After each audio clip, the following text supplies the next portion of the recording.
naipon ko sa Saudi, ininvest ko sa kanila. Kasi sabi nila, dodoble ito ng walang kahirap-hirap eh. Alam nyo, ipinagkatiwala ko ang aking retirement sa kanila. Pati nga, ipon ng anak ko sa London. Pati nga, mga hipag ko sa Amerika. Ikinumbisi ko rin mag-invest sa kanila. Wala rin.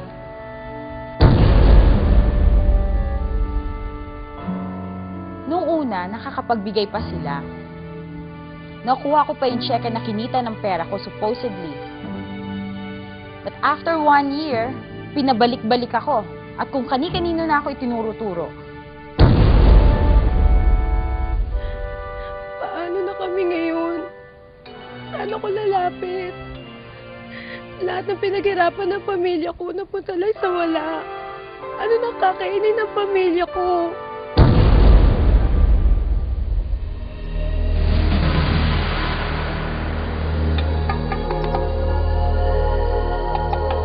Kumukumbinsi ba sa inyong sumali at magbayad ng malaking registration fee sa isang kumpanya? Wala kayong ibang gagawin kung hindi ang mag-recruit ng maraming tao at sila'y sasali din. At kikita kayo mula sa registration fee o investment ng mga na-recruit ninyo. Mahilig ba kayong magsasali sa mga get-rich-quick ventures o negosyo?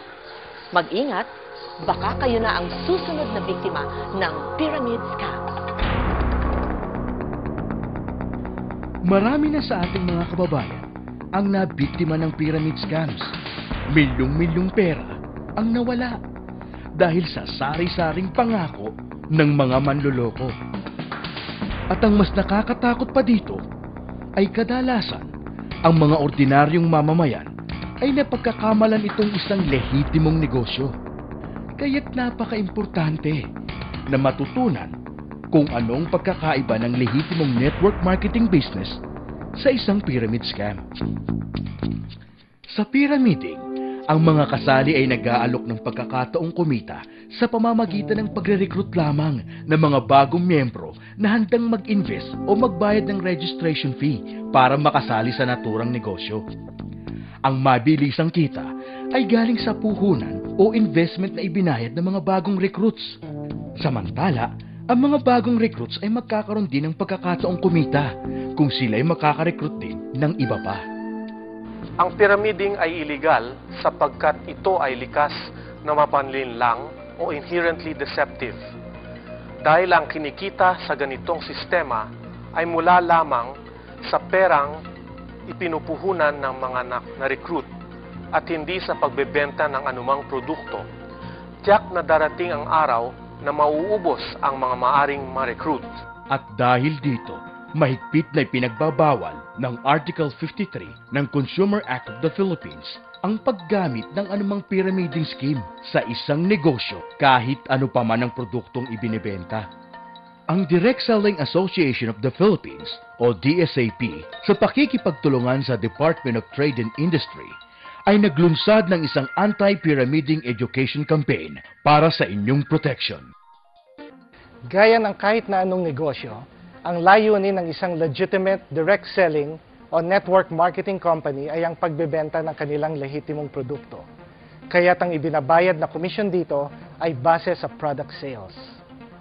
Sa isang pyramid scam, ang pangunahing layunin ay ang pagre-recruit ng maraming tao at hindi ang pagbebenta ng produkto.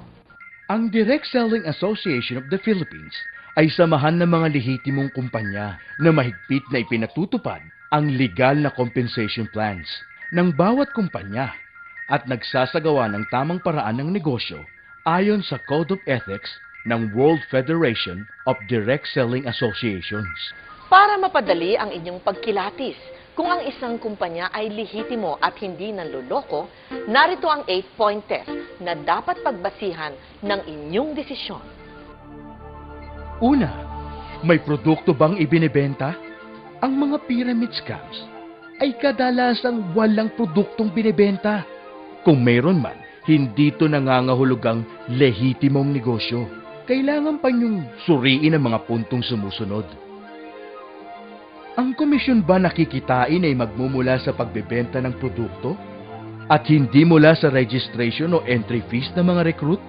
Kung kumikita ka sa pagre-recruit lamang at ang kinikita mo ay galing sa registration fees ng mga recruit mo, mag-ingat ka. Ito ang pinaka-common trait ng pyramiding. Ang layunin ba ng negosyo ay magbenta ng produkto at hindi lamang ang pagre-recruit ng mga miyembro? Sa ibang pyramiding schemes, ang mga tao ay bumibili lamang ng produkto dahil requirement ito para maging isang miyembro. Wala bang kaugnayan ang dami ng na-recruit sa dami ng perang kikitain? Ang income o kita mula sa negosyo ay dapat manggagaling sa pagbebenta ng produkto at hindi mula sa recruitment ng mga taong nagbabayad ng entry fees. Kung sakaling matigil ang pagre-recruit, kikita pa ba ang mga miyembro ng negosyong ito?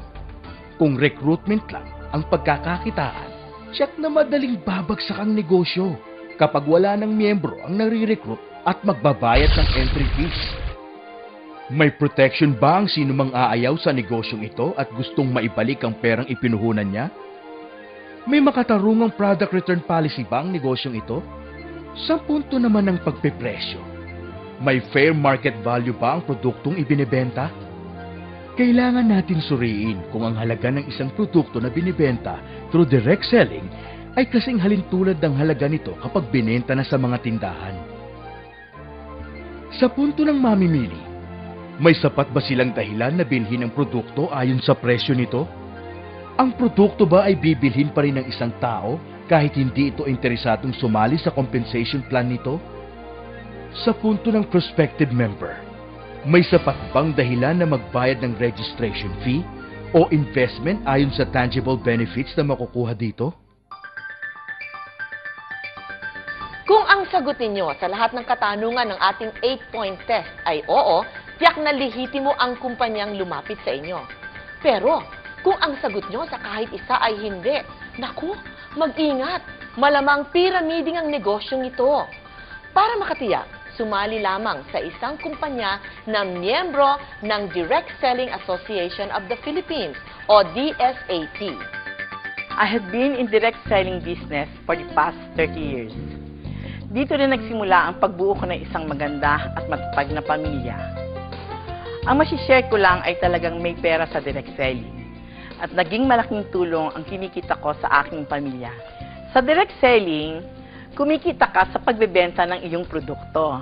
Mas malaki ang benta, mas malaki ang kita. Ang recruitment ay isang malaking bagay o tool para lumaki ang benta at kita mo. Sa direct selling, kumikita ka sa bawat benta mo at benta ng iyong recruit. Sa recruitment, dalawa ang dapat nating bigyan ng pansin. Kung ang purpose ng recruitment ay para palakihin ang benta, ito ay naayon sa structure ng direct selling. Ngunit kung ang recruitment ay upang mangolekta lang ng recruitment fees or membership fees, at kikita ka na nang hindi ka na kailangang magbenta, ito po ay ang pyramiding at mahigpit na ipinagbabawal ng ating batas. Sa tagal ko po sa industriya ng direct selling, wala po akong alam na yumaman at tumagal sa pyramiding. Ang maipapayo ko lang po, pumili tayo ng kumpanyang lihitimo. Yung may pangalan na sa industriya ng direct selling. Inaanyayahan po namin kayong lahat na makipag-ugnayan sa Direct Selling Association of the Philippines at sa Department of Trade and Industry sa pagkontra ng mga pyramid scams. Kung kayo'y may katanungan o di kaya'y reklamo sa isang kumpanya o taong pinaghihinalaan niyong kasangkot sa pyramid scams, huwag magkatubiling tumawag sa DTI hotline number 897-7384 o mag-text sa DTI space comment at ipadala sa 2920 o mag-email sa i-reklamo@dti.gov.ph. Maaari rin kayong magsadya sa mga tanggapan ng DTI sa inyong mga probinsya.